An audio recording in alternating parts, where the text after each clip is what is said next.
Let's bring him on live. He's got a new fitness app. That is the story. I swear to God, I heard that story years ago. You grew up in Alabama, right? Yeah, I grew up in Alabama, man. I got one scholarship going to Troy University, and I played wide receiver, converted to defensive end. How about that? What were you like in high school? Were you skinny and no good or what? All of the words you just said were just smart as crap. That is funny. So I made good grades. There you go. Doesn't surprise me. So I want to talk about first about a team that you used to face all the time, New York Giants. Because Jason Garrett, you know well. Garrett gets fired in Dallas, goes to the Giants, and everybody says, oh, boy, that's bad for him. They're no good. And then I watch the Giants with Colt McCoy and Daniel Jones, and I'm like, I got to tell you, it's clever. It's multiple. Are you surprised he's had his success with Colt McCoy and Daniel Jones?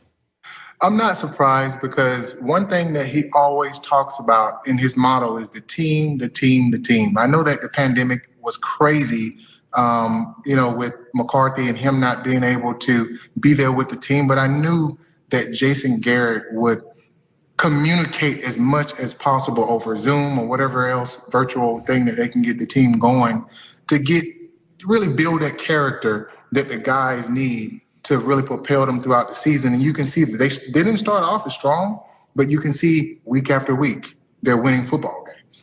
Well, Dallas struggled initially. So what do you hear from former Cowboys about Mike McCarthy? Is he connecting with players? During the offseason, it was a challenge because when you come in as a new coach, first of all, you have to be very, very vocal, right? He's an older coach, so he relies on his veterans to sort of pick up the pieces where he left off. And I think that that's not happening. Like the DeMarcus Lawrences or the Leighton Vander Esch's, the leaders that should be on the team, but also all the injuries. The leaders on the team, they're majority all injured, like Tyron Smith and just to name a few, Lyle Collins, all of those guys are actually not there to implement his character of the team. So it's a challenge for him, and I can see that now. Last game, it was 14-17 at halftime, and they came out still a little dead, a little bit soft. So the leadership is what propelled these guys into getting them to where they need to be, and I'm not really seeing that. It's interesting. I'll tell you a weird story. So I used to cover Oregon football, and they had an old stadium. And then Phil Knight, who founded Nike, gave him a bunch of money. And they had a new stadium, and their facilities were unbelievable. And after the facilities for a couple of years, Oregon was not quite as physical. And many people said, their facilities are so nice, they're so entitled, the team got soft. And I think about Dallas. Best practice facility in the league. Best stadium in the league. Multiple players making star money and increasingly not productive. Now I'm not saying anybody in the NFL is soft, but when I watch Dallas, they're not a physical team to me. And I think to myself, best practice facility, overpaid guys, best stadium, for best team playing. Do the Cowboys ever, I know they've had a lot of injuries, but did you ever feel like sometimes there was a little fat cat feeling in Dallas? Because right now they got a lot of guys making star money, and I'm not seeing star productivity, DeMarcus.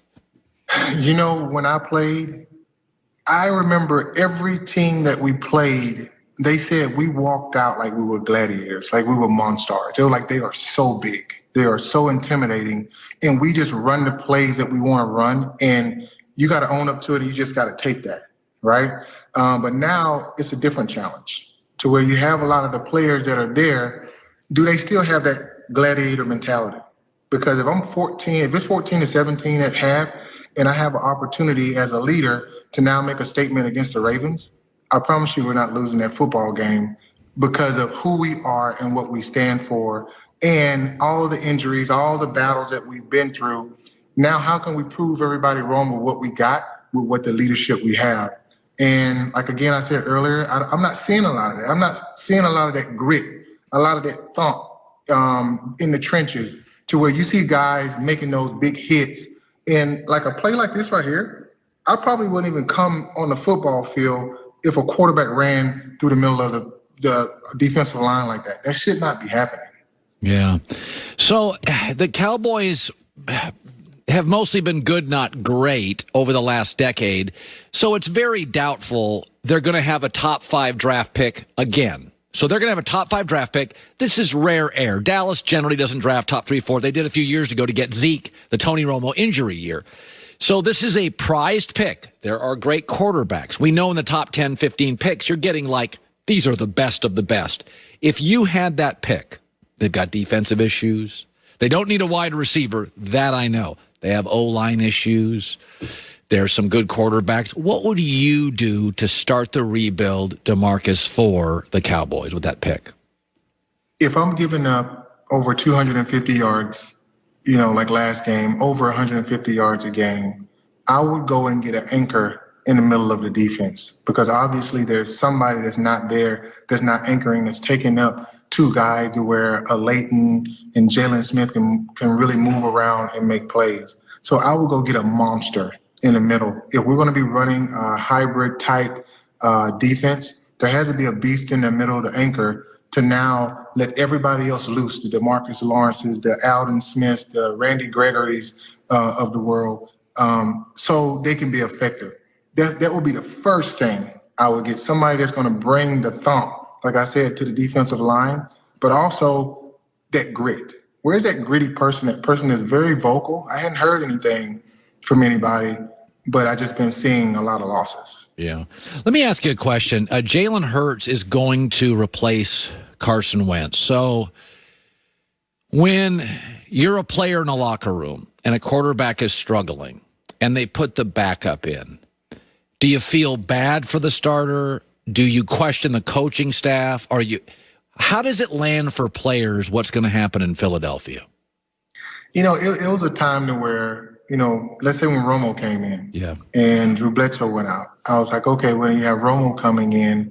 But what really sold me on the deal was the plays didn't change, and a quarterback that came in with authority, with laughter, with confidence, someone who wanted to make us better but not turn the ball over.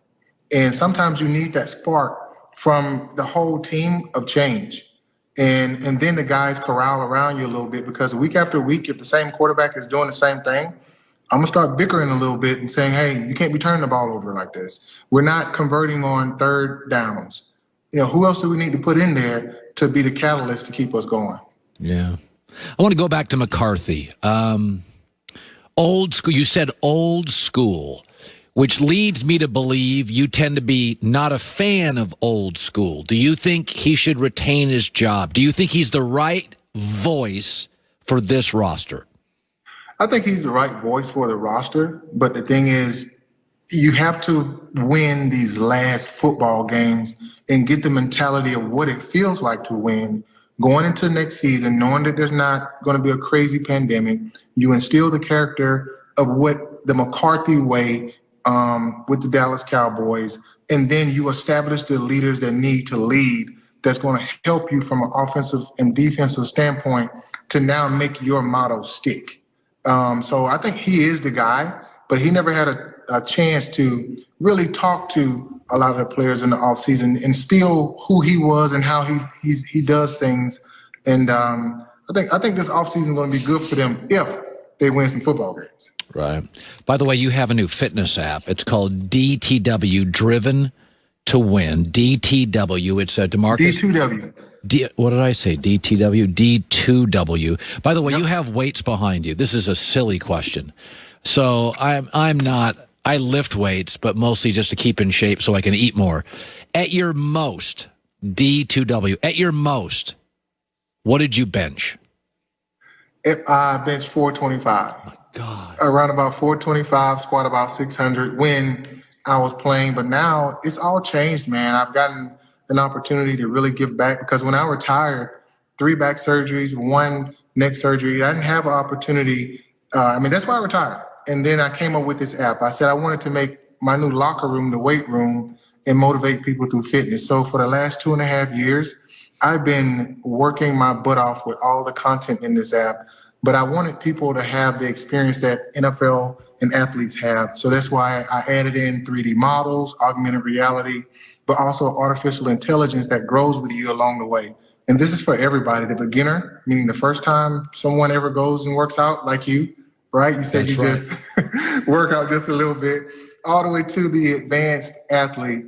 And you have a user experience to where you can actually put it in the room with you and have a virtual trainer with you from your cell phone, and shows you how to do all of the exercises, the tempos, the reps, any variations, and it takes you through every single aspect of fitness. Okay, Driven to Win, DTW. You're one of the good guys. I love having you. You're such a positive force, and I love that. Now that you're a weak, frail old guy, how much do you bench? I probably put 315 on the bar every once in a while. I have 315 actually behind me. I was benching it before you called me, just to make sure I got a little bit of a pump. I got on